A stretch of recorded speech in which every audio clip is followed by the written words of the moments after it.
में प्रपोज करता ई ग्रीटिंग लेके खोज करता।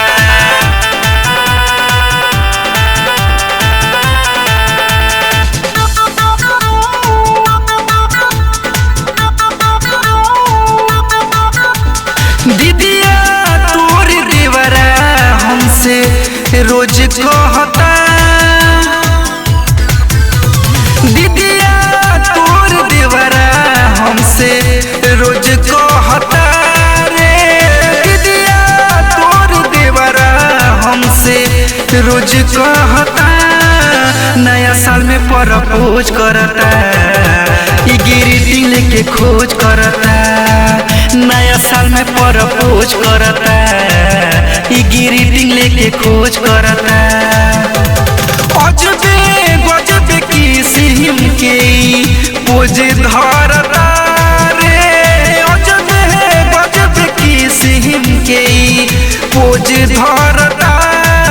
नया साल में प्रपोज करता ई ग्रीटिंग लेके खोज करता।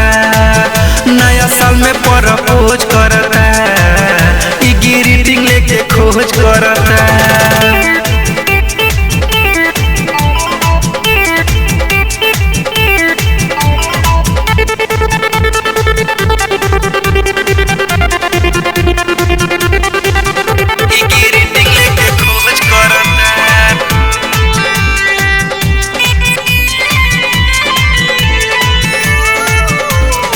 जान लेली दादा डका डले दिल के दीदी रे हमारा जमीन पर। कैसे बताई हम का समझाई लाइन मारत तोर है बहिन पर।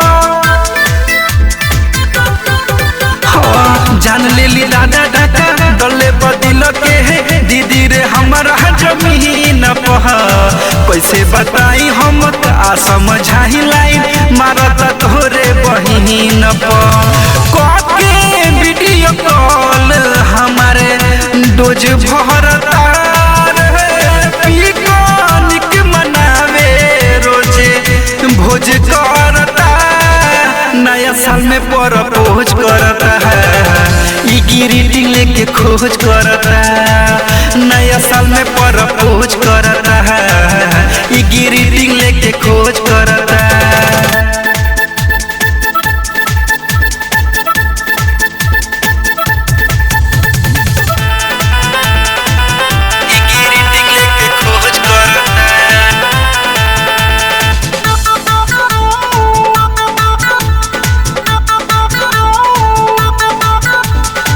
कहे झरेला अमित केला भर लेता हमके पाजा हो।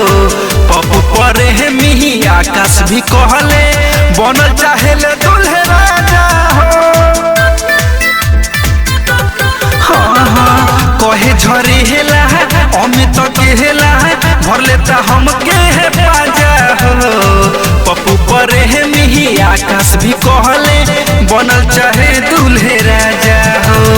गिरी देवेंद्र संगे मौज करता रे भोला यहाँ जीत माथे बोझ बढ़ता। नया साल में प्रपोज करता ई ग्रीटिंग लेके खोज करता। नया साल में प्रपोज करता ई ग्रीटिंग लेके खोज करता। अजबे गजबे किस्म के पोज धरता रे, अजबे गजबे किस्म के पोज धरता। नया साल में प्रपोज करता ई ग्रीटिंग लेके खोज करता।